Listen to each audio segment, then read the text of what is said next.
St. Thomas University Journalism and the New Brunswick Beacon present The Basement Files. Hi, I'm Andrea Barcenas. And I'm Tess Allen. And Michael Bourgeois will be joining us later. Welcome to the first edition of The Basement Files. Coming up, we have a report on this year's Harvest Jazz and Blues Festival, including how it fared in the 4-day downpour. the unemployment rate in New Brunswick was up this August, meaning students might have a tough time finding part-time work this school year. Downtown Fredericton came alive once again this weekend for the annual Harvest Jazz and Blues Festival. Musicians from all over came to perform at this 4-day event. Jacqueline Gallant has the story. The 23rd Harvest Jazz and Blues Festival was in full swing this weekend in Fredericton. More than 400 groovy musicians hit the stage and delivered entertaining performances. Along Queen Street, many other activities were set up for the whole family to enjoy. The festival not only brought musical talent, but also heart-racing entertainment for the crowds on the street. Visitors could grab a bite to eat before heading to the next concert.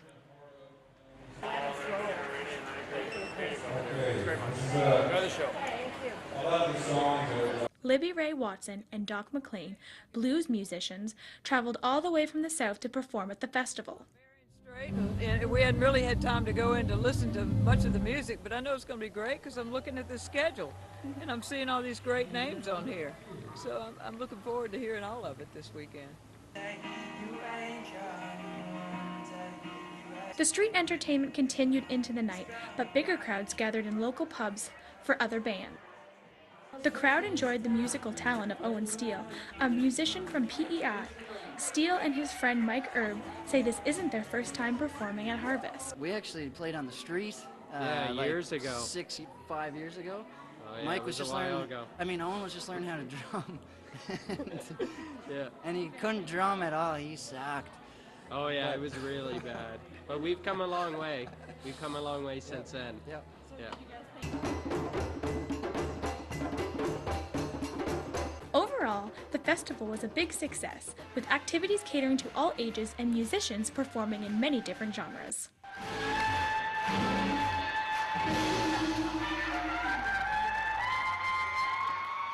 Although it rained throughout most of the festival, it did not dampen the spirits of the enthusiastic crowds who came out to enjoy some great music and great company. For Stu Journalism, I'm Jacqueline Gallant. Getting rained out is any event organizer's worst nightmare. Officials with this year's Harvest Jazz and Blues Festival learned this the hard way. Philip Drost has the story. It was rocking in the Mojo tent at Fredericton's annual Harvest Jazz and Blues Festival, but outside was a different story. It rained every day with exception to Sunday, which was the last day of the festival.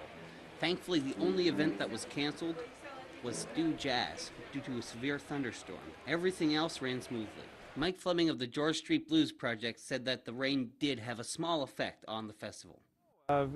I've heard that there isn't as much traffic for the buskers and the people doing the outdoor shows, but for the more organized events like this, we had a rain date, a rain venue in the tent. We were originally supposed to play in Officer Square, but with the rain they just moved the whole thing inside. Without the buskers, there were less people walking up and down the streets, which took away from some of the Harvest's usual excitement and flavor. Kate Tebow thought the rain had a substantial effect on the atmosphere of the festival. Well, yeah, like last year I was downtown the whole time. I was really never home, but this year I kind of only want to go to the shows I paid for and go right home because the rain puts a damper on things, that's for sure. This was the attitude of most people, as the tents were packed at night, but the free shows during the day weren't quite as full. Not everyone thought the rain was dampening people's spirits. Becky Hearn, a worker at Pickeroon's Brewery downtown, thinks just the opposite. Everyone's still out for harvest. Everyone's enjoying the rain. Seems to make people more excited for some reason. Although the weather has not been ideal, people are still making an effort to come out and see the festival. For Stu Journalism, I'm Philip Drost. Despite gray skies and lots of liquid sunshine, the stars of this year's Galaxy Rising Star competition lit up the Galaxy Barrack tents at the recent Harvest Jazz and Blues Festival, with one shining just a little bit brighter than the rest. It was a chorus of tapping toes, clapping hands, and catchy beats inside the Galaxy Barracks tent for this year's Galaxy Rising Star competition at the Harvest Jazz and Blues Festival. 4 talented groups competed in this year's contest on Friday, September 13th. including Andrew Hunter and the Gatherers, Jimmy Lingley, Mike Trask and the Precious Memories, and the Kendra Gale Band. In the end, it was the Kendra Gale Band who took home this year's top prize, $2,500 in cash, and the opening slot for Acadian hip-hop trio Radio Radio. World-class musicians weren't the only ones in the spotlight at this year's Harvest Jazz and Blues Festival. NB Power was on hand to showcase the benefits of driving green with a crop of electric cars and plug-in hybrids. Corey Robichaux has the story. NB Power, in cooperation with Plug and Drive, offered festival goers a chance to test drive one of a series of electrical cars and plug-in hybrids as part of their Plug and Drive event. Event Promotions Officer Marcel Dupuis, representative of NB Power at the Plug and Drive booth. A few times, just go, hey, somebody was walking by just looking at the car and said, would you like to drive one like this today? What, I can? I said, yeah, we have 4 down the street. Yeah, I'm going. I just turned around and went. So. This event was NB Power's Shift Your Ride project, their push towards adopting electrical transportation. The Shift Your Ride project is the utility provider's attempt at becoming more eco-friendly and to help keep jobs and resources in New Brunswick. Ron Groves works for Plug and Drive. And what we're trying to do is encourage people to drive electric cars. Remember, when we drive electrically, we're using electricity which was generated right in our province. They are researching the best way to design and implement an electrical grid capable of supporting a shift towards electrical vehicles.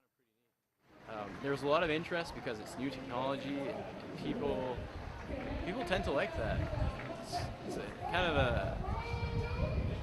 It's a vision into the future, more or less. Already, NB Power has placed 5 charging stations throughout the province, including St. John, Moncton, Woodstock, and 2 in the Fredericton area. They've also switched a small number of company cars to plug-in hybrid models. Using their vehicles, they hope to judge where to put future stations, and from this, map out a functioning electrical grid. And believe it or not, they've been around for about 150 years. They were one of the very first ways that people got around. Steam, electricity, and gasoline. Here we are all driving gasoline, so we know which one won, right? Little known, the electrical motor has existed since the early 1800s. While some might think too little, too late, those who took advantage of the test drive thought otherwise. Because it feels much different than you think. There's no noise and it just goes. Unexpected features range from keyless ignitions to brakes which create power from the friction on the brake pad. Compared to a regular gasoline car, I think they are much snappier and quieter, very comfortable. Well, first of all, it was so quiet, you couldn't even hear it. Yeah. And it was so smooth that it was real, barely felt like you were actually driving a vehicle. NB Power predicts that between now and 2020, the price of electric vehicles will drop and battery technology will advance even further. For Stu Journalism, this is Corey Robichaux at NB Power Fredericton. It is that time of the year again when students are on the lookout for part-time jobs, but with unemployment rates up in the province this summer, finding a job might prove tricky. Paige Leclerc has the story. Many university students look to work while in school. This year, many who have had jobs in the past might not be so lucky. Mall management says since school started at the beginning of September, they have received over 1,000 applications, but only enough jobs to supply for 200, not being able to provide to the demand. Tess Waugh, a UNB science student, was lucky enough to find a part-time job recently. Okay, so I started applying for jobs in November, so like months. I applied everything that was posted on Kijiji I applied for, so like you could say about 50 jobs. Sometimes I applied more than once, you know, but yeah, probably about 50 jobs. The government of New Brunswick released their unemployment rate of 10.7%, which since July has risen 0.5%, while regular employment rates dropped 56.5% to 56.4%. While it might be easy for some residents of New Brunswick to find jobs, for others it's a different story, especially for St. Thomas student Ryan Gallant. It's just obvious. It's so incredibly obvious. Like I've seen my friends looking for jobs, like, and that's just in Fredericton, and they're not having any luck, or they're not even getting a chance for an interview or anything like that, so it's definitely obvious. Well, I guess I've applied for a couple of jobs. There's been a lot that have been like clumped together with a lot of jobs, so I'd say maybe about 30 getting two. I've only heard back from 2. Not only has the unemployment rate risen in New Brunswick, the amount of hours that students ages 15 to 24 work over the summer has decreased from 24.2 hours a week to 23.7, the lowest we've seen since summer of 2009. With less business, there are fewer hours to hire more employees, causing minimal staffing in many stores across New Brunswick. I'm Paige LeClaire for Stu Journalism. The AOS cross-country season kicked off this weekend at Odell Park. The women ran 5 kilometers, the men 8. The downpour made it a difficult day for St. Thomas University, who just took on a new head coach. Scott Hems has the story. The annual AUS cross-country race hosted by St. Thomas University and the University of New Brunswick took place on Saturday.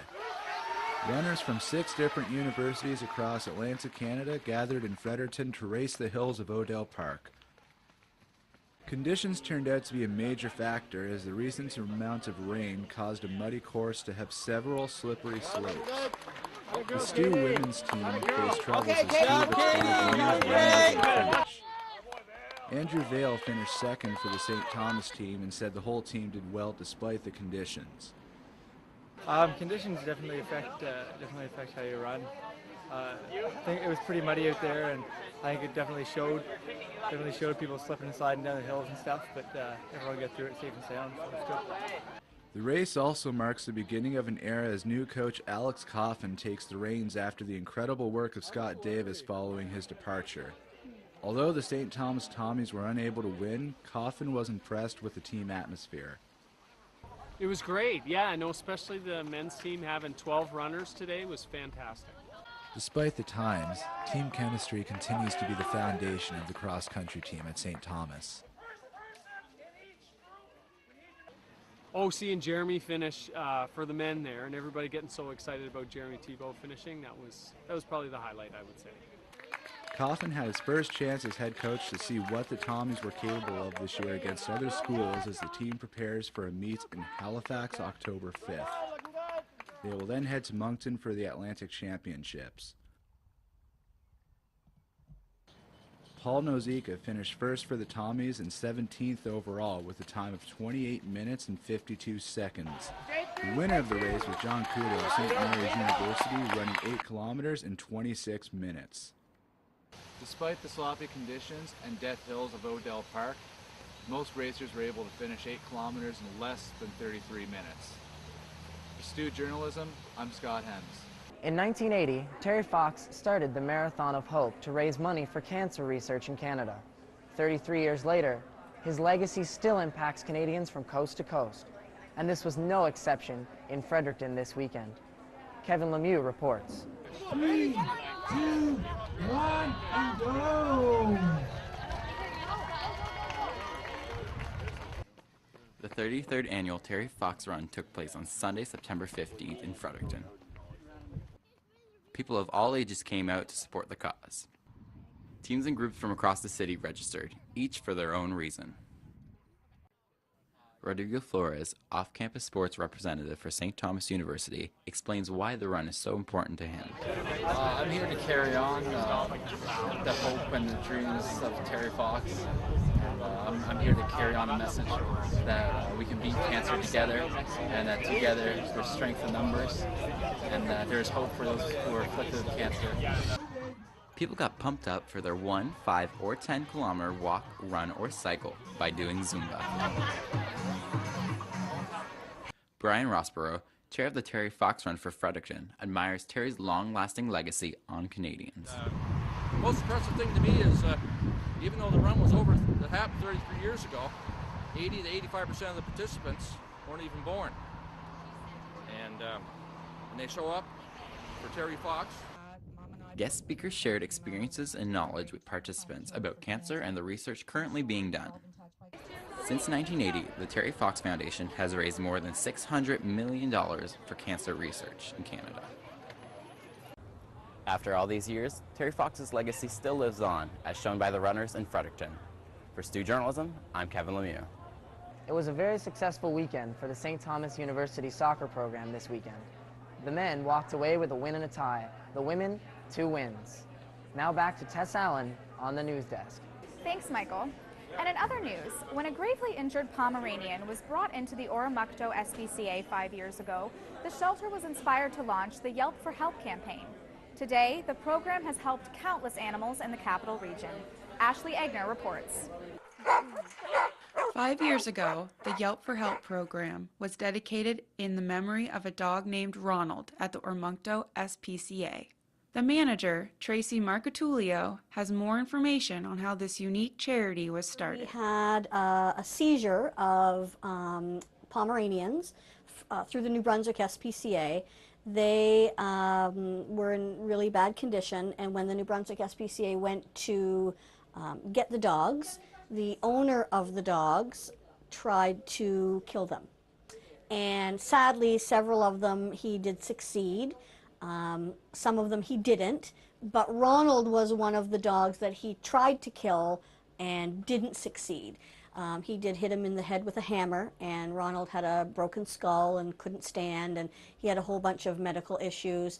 So it was in memory of him. The program has funded many animals since Ronald, with surgeries ranging from amputations, removing infections, and orthopedic surgery.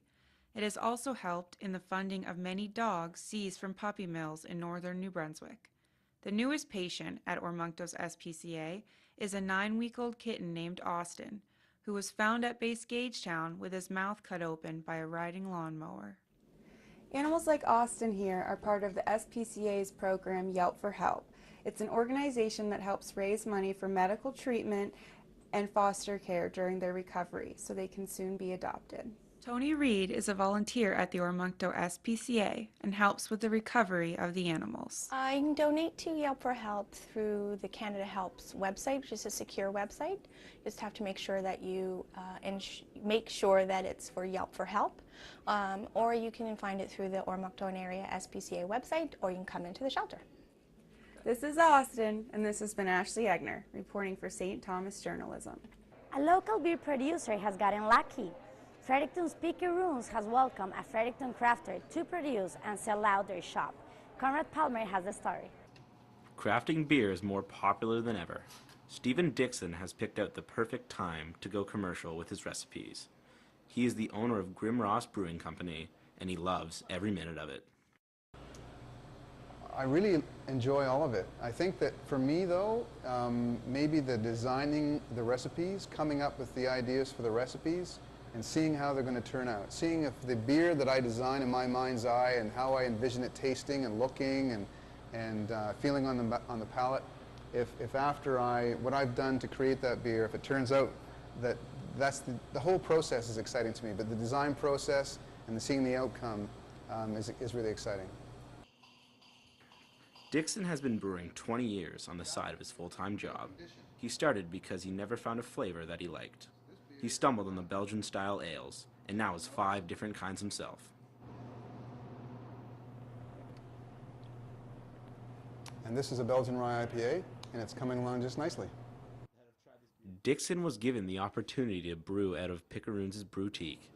Grim Ross sells their 750 milliliter growlers in their own fridge within the store. The Grim Ross Belgian style is more friend than competition to the Pickeroons' traditional British beer.